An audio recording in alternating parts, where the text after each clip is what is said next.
అయితే ధ్యానం చేసుకున్నాం ప్రియ దేవుని ప్రజలారా. దుష్టుల ఆలోచన చొప్పున నడవక, పాపుల మార్గమున నిలవక, అపహాసకులు కూర్చుండు చోటను కూర్చుండగా. Praise the Lord. ఈరోజు దేవుని మాటలు ఏమనగా,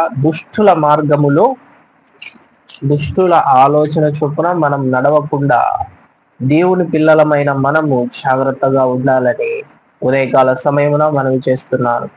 అలాగే పాపుల మార్గములో మనం నిలవకూడదు. అంటే పాపుల దగ్గర మనము వారితో నిలిచి వారితో సవాసం చేయకూడదని దేవుని వాక్యం సెలవిస్తుంది.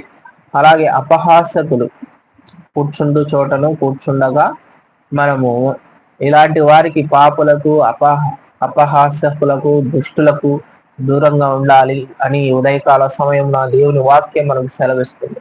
దేవుని పిల్లలుగా ఉన్న మనము ఈ ముగ్గురికి